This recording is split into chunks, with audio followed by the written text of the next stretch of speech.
আমাদের সব লঙ্কা গাছগুলো কিন্তু মরে গেছে। কী করব বলো? কোনো জিনিস যদি আশা করে করা হয় আর সেটা যদি মরে যায় না, খুব খারাপ লাগে। তো যাই হোক গাইস, কেমন আছো সকলে? আশা করছি খুব ভালো আছো, আর আমিও খুব ভালো আছি। তো কালকে আমাদের এখানে একটা অন্নপ্রাশন হয়েছিল। সেই অন্নপ্রাশনের জোয়ানটা কিন্তু আজকে আমি খেতে যাচ্ছি মায়ের কাছে। কারণ এত রৌদ্র দিয়েছে আর আমার কলেজেও দরকার আছে, তার জন্য কিন্তু মার কাছে যেতে হচ্ছে। আর মা গেছে ঘাস কাটার জন্য, কারণ ছাগলের খাওয়ার দরকার। কত আর গাছপালার পাতা খাওয়াবে বলো? আমাদের আছে অনেকই গাছপালা, কিন্তু খাওয়াতে খাওয়াতে সেই গাছপালাগুলো তো শেষই হয়ে যাবে না। তো মা বলছে কি রোদ হোক, তবুও আমি এই রোদের মধ্যেই কাটতে যাই। তো আমার কলেজে দরকার ছিল, মা সেটা জানে না। তো মাকে তার জন্যই ডাকতে যাচ্ছি যে মা, আমার কলেজে যেতে হবে, তো তাড়াতাড়ি তুমি বাড়ি আসো। আর আমি যেতে যেতে দেখতে পেলাম যে এখন কিন্তু ধানের সিজন। তো সকলেই জানো যে ধান গাড়া কিন্তু স্টার্ট হয়ে গেছে আমাদের দিকে। আমরা এখনও স্টার্ট করিনি, কিন্তু অন্যজন স্টার্ট করে দিয়েছে। আর এটাকে বলা হয় গোচি ধান। যে প্রথমে ধানটা গাড়া হবে, সেই ধানটা আবার উঠায় অন্য জায়গায় আবার গাড়া হবে। তো আমরা এটাকে গোচি ধান বলি। তো তোমরা কি ধান বলো অবশ্যই কিন্তু জানাতে পারো।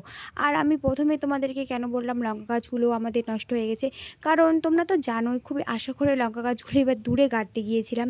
যে জল পড়লে তো আমাদের এদিকে লঙ্কা গাছগুলো ডুবে যায়, তাহলে দূরে গাড়ি, তাহলে সেই জলটা হয়তো লাগে থাকবে না। কিন্তু ওখানে গিয়ে দেখি আমাদের আরও লস হয়ে গেছে, কারণ এত সুন্দর লঙ্কা গাছগুলো আমাদের হয়েছিল। আর জল হয় না আর এমন জল দিল 3 দিন ধরে, কি বলবো, গাছগুলো একদম শেষই হয়ে গেল। তো আমরা অনেক চেষ্টাও করেছিলাম বালতি দিয়ে গ্লাস দিয়ে জলগুলোকে বাইরে বের করে দেওয়ার, কিন্তু তারপরেও সেই বাঁচানো গেল না। তো যাই হোক, তারপরে আমি মায়ের কাছে যাচ্ছিলাম, কারণ মা এখানে ঘাস কাটছিল আর মা কিন্তু দূরে ছিল। তো মায়ের কাছে এখন হেঁটে হেঁটে যাচ্ছি। আর মা কিন্তু সব ঘাসগুলো কাটছে না, যেগুলো ধানের শীষের মতন বড় বড় হয়েছে সেগুলাই কাটছে। আর মা কাটতে কাটতে তখন আমাকে বললো কি যে প্রায় কিন্তু অনেক গাছে লঙ্কা আছে, তো এই লঙ্কা কয়েকটা তুল, কারণ ডাল রান্না হবে, সেই ডালের মধ্যে দিলে ভালো লাগবে। তো তার জন্য আমিও কয়েকটা লঙ্কা তুলেছি, বেশি তুলিনি, কারণ এত রোদ আর গরম লাগছে। তো মাও বলছে থাক, বেশি তুলতে হবে না, চল বাড়ি। আর আমি আস্তে আস্তে এই জিনিসটা লক্ষ্য করলাম যে এখানে দুটাই তালের গাছ, কিন্তু একটা তালের গাছ প্লেন আর একটা তালের গাছ কেন এরকম কাটা কাটা লেগে আছে গায়ের মধ্যে। সো সেই জিনিসটা আমি বুঝতে পারছিলাম না। তারপর আমাকে মা বলল যে এটার বয়স হয়ে গেছে, তার জন্য এটা ঝরে পড়ে গেছে, আর এটা যখন বয়স হবে এটাও ঝরে পড়ে যাবে। তারপরে তো বাড়ি চলে এসেছি। আর বাড়ি আমার মাকে দেখা মাত্র একদম ছাগলগুলো তো লাইন লেগে গেছে খাওয়ার জন্য। আর এইদিকে বাবা কিন্তু জমিতে আবার নতুন করে লঙ্কা গাছ লাগাইছে, কারণ বাড়ির সামনে জায়গাটা পড়ে আছে আর ওখানে তো নষ্ট হয়ে গেল লঙ্কা গাছগুলো।